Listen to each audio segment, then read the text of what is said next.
Vaovao manasongadina ny tontolo ny fiara-miasa amin'ny firenena any ivelany avy hatrany no anoizatsika ny fampahalalam-baovao ary no tanterahana ny zoma lasa teo ny fampizarana traikefa teo ny firenena Suisse sy Madagasikara.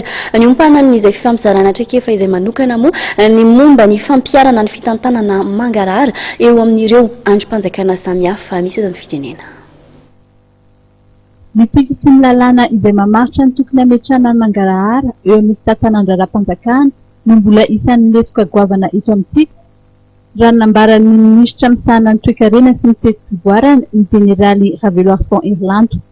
Efa misy ankehitriny ny charta izay mamaritra ny fisokafana sy ny fanomezana torohay eo amin'ny fitantanana ny raharaham-panjakana ary misy 7 ireo androm-panjakana izay efa mankatoy izany. Marikana aloha fa raha hita amintsika dia ny lalam-pandroainatsika dia efa milaza fa zony tsiraray no tokony manana vaovao izay ilainy indrindra amin'ny sehatra tany raharaham-panjakana. Fa ny lalàna manamarika an'izay zany mbola tsy misy eto amintsika. Sika zany zao tsy mbola manana ny lalàna sur l'accès à l'information. Na zany na tsy zany efa misy ny ezaka izay efa natao mba ahatonga ny information administrative rehetrarehetra amin'ny sehatra misy azy mba ahafany ny tsiraray ny citoyen zany manana an'izay. Dia izay ny fandaran'asa miaraka amin'ny PGDI sy ny comité pour la sauvegarde d'intégrité manombona izay lalàna zay.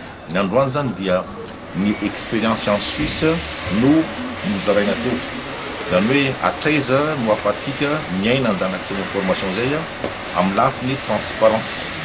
Inona ny mety olana mikasika an'izay, inona ny sakana mikasika an'izay ary inona ihany koa atao hoe limite à la transparence de l'accès à l'information. Raha be loatra ny transparence mety inona ny vokany, raha tsy misy ny transparence inona ny vokany.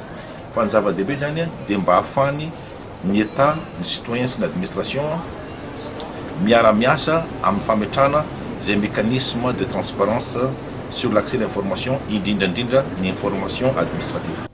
Androany araka izany ny fampizaratra kefa ireo tompon'andraikitra isan-tsokajiny eo anivon'ny androm-panjakana sy ny manam-pahaizana vahiny avy any Suisse mahakasika ny tokony atao amin'ny fametrahana izany atao hoe mangarahara amin'ny fitantanana ny raharaham-panjakana izany. Mariana hoy ny minisitra fa ny mangarahara dia tsy terena fa drafitra iray izay tokony efa mipetraka eo amin'ny fitantanana ny raharaham-panjakana.